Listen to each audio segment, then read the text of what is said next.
My name's Salas. I'm 24 and I'm a poet.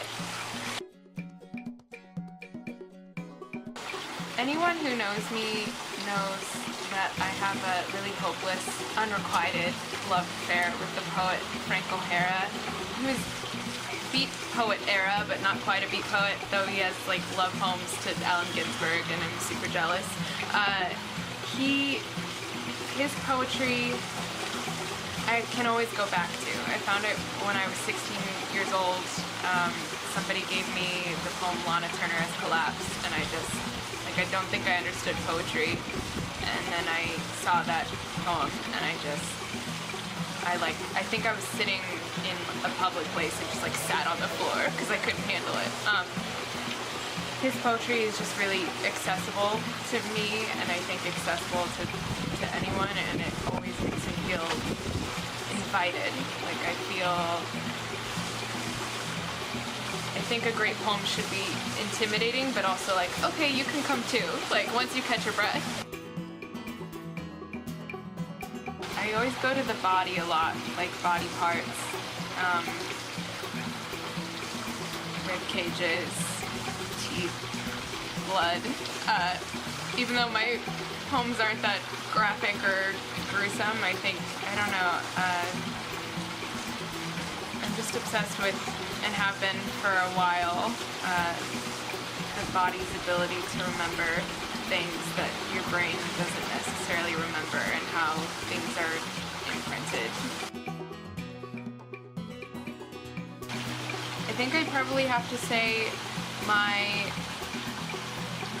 like high school futon that my mom thought it would be a really good idea to get, and it was like bedrock and not very comfortable at all, but like good for your back, and sometimes function is more important than comfort. And I don't know if that describes me, but I think it's a good thing to live by and to remember. My goal as a poet and as a person is to make poetry more accessible to people, however that happens. I think poetry has been made to feel very unimportant because there's been a lot of ivory towers built around poetry, and structure and tradition is totally important, and I totally get it, and everyone should learn it, but there's way too many people in this world who don't know that you can, if you want to be a poet, you just say you're a poet, and you're a poet. You can write anything, and I think if it's from a feeling and you come by it honestly, then it's a poem, and you're meaning to reach somebody. I think that poetry is something that can be delivered in so many ways. It's something you can put in your pocket. It's something that you can now go into button poetry and click a YouTube video and just have your day sort of changed. It's something you can go see. It's something you can read in silence. And I think maybe it's so important for its portability. Like I can always call upon a poem even if I only have about 5 seconds to let that into my life, and that's really important to me, and I wish that it was available to more people, that they like knew they could call upon a poem at any time.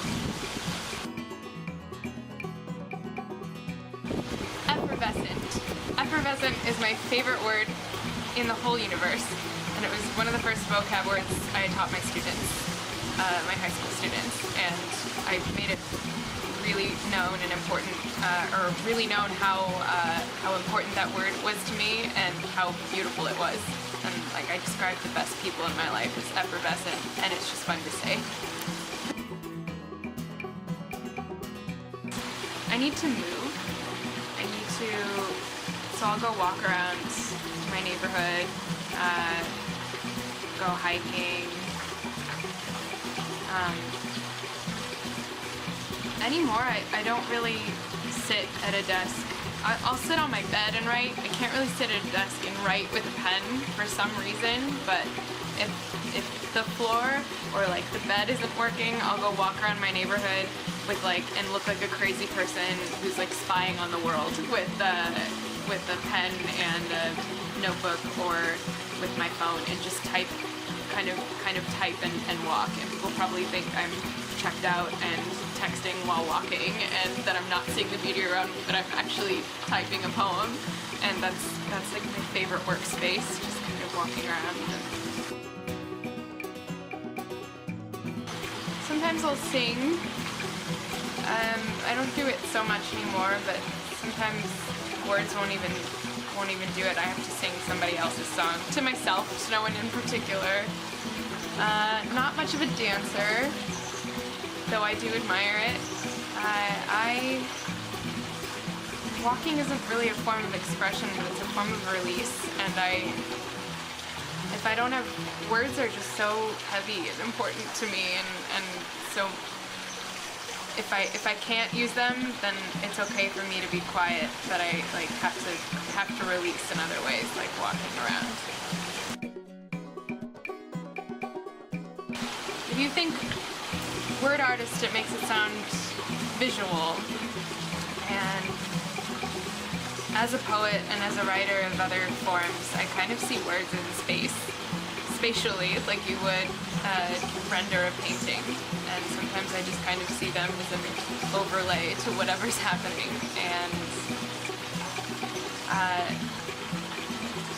so that's one thing. I think poetry, and whether you write poetry or fiction or memoir, if you have something you need to say and then you have command of a language to say it, however it comes out, I've always seen it as painting with words, and I think it's much the same as just as painting on a canvas with acrylic or gouache or oil. You're just kind of making a mess and being okay with it and stepping back and looking at it and going from there. Typewriter. I really like appreciating things that aren't appreciated anymore. I have a soft spot for underdogs. It brings me back to some of my favorite, I don't know, it's a connection to the writers before me. I feel like it's a legacy. I also love taking a typewriter to the park and just, like, you take a laptop and you're closed off from the world. And I love writing with just a pen and paper, don't get me wrong, that's awesome.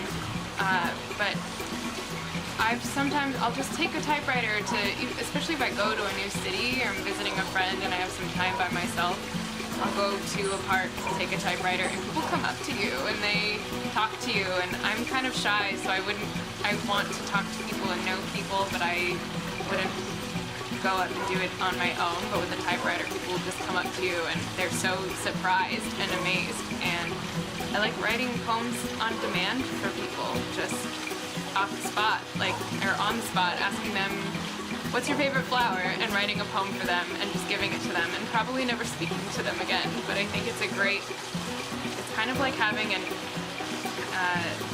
I'm sort of trained in music, but I never, and I appreciate it and I love playing guitar, but it was never something that I was amazing at, and I kind of always wanted to be good at an instrument, and I think since I'm good at writing, the typewriter is my closest thing I have to being able to jam on an instrument and take it anywhere and kind of have a visual sort of clue as to what I'm doing to the rest of the world. Thank you so much for, I don't know what to say. Thanks so much for listening to my poems and for supporting the theater company.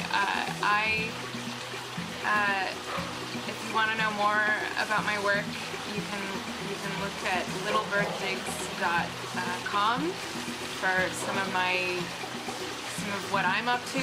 I also run an organization called Poetry Solves Problems with one of my dearest friends, Nikita Lisa Egar. Our website is poetrysolvesproblems.com. We put up a literary variety show every couple of months with musicians and magicians and stand-up comedians and poets and an open mic and poetry shenanigans. It's just a big party and we'd love to see you. We go all around the Los Angeles area with our friends. You can look us up, and please also check out Poets for Progress. That's poetsforprogress.org. I co-coach a high school slam team, poetry slam team, and it's one of the coolest things I've ever done, and I just feel so lucky to be in their presence. So check them out and what they're doing, and just keep reading, I guess. Oh, that's so corny. Maybe you can cut that out.